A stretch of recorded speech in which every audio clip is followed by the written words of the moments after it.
half pound, full pound, pound and a half, 2 pounds, 2.5 pounds. I want the steak to be entirely submerged. So first we're gonna brush it with butter. This is just room temperature butter. Get that everywhere on both sides. And this is gonna act like a binder to really help the seasoning stick, which is the next step. Now I'm gonna first hit this with a little bit of my homemade rosemary salt. Get the sides, get the back, get all that.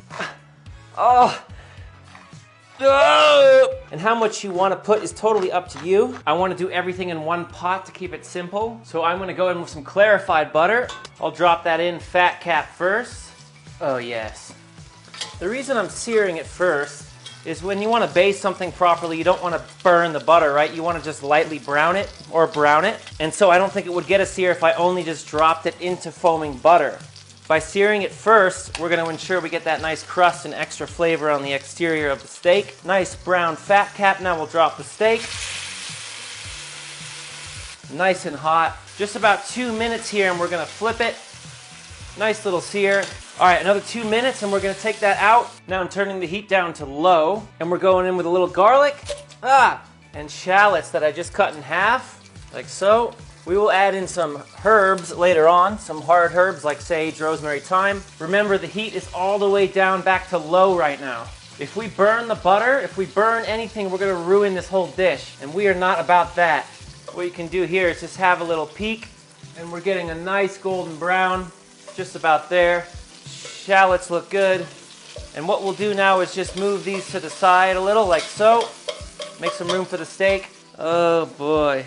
Here we go, half pound, full pound, pound and a half, 2 pounds, 2.5 pounds. I want the steak to be entirely submerged. All right, 3 pounds and we're done. So here we are about 12 minutes in with 3 pounds of butter, around 246 degrees, 245 degrees is really when it started foaming. And now we'll just carefully lower in our steak. Woohoo! Make sure it's all the way submerged. Oh, yes, yes. What have I done? Lord, what am I becoming? Okay, my friends, let's see what's going down.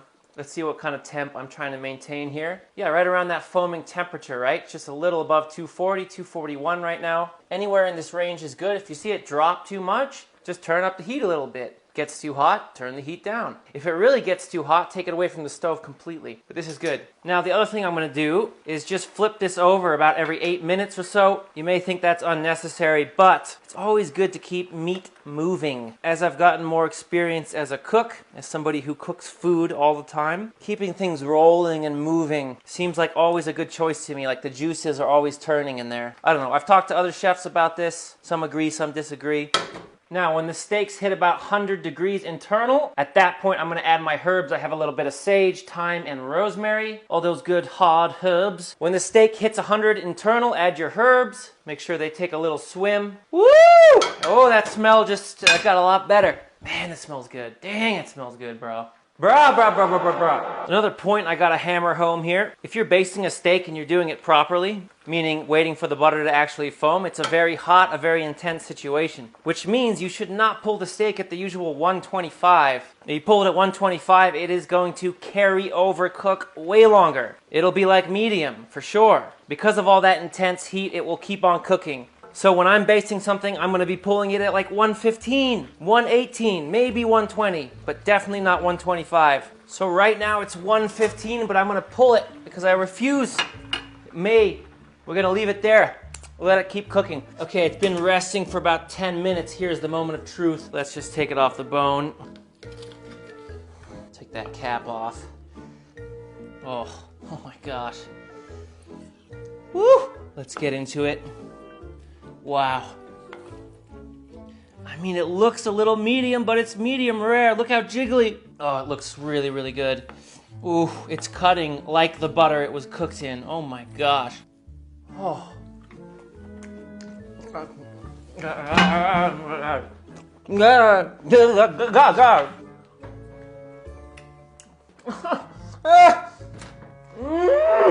This is honestly so good, I think we need to hug it out, fridge. Psych!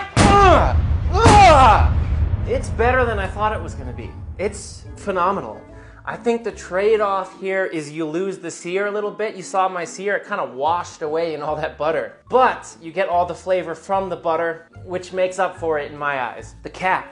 This is the best part of the ribeye. See, as I told you, I knew it. Although it's a little pink in there, but let's see here. Oh my God. Even though that's all the way cooked, it honestly is like more tender and tastes better than the eye of the ribeye. Look at that, I dipped it in the butter. Look at that. Until next time, my friends, you know I love you and I'm out!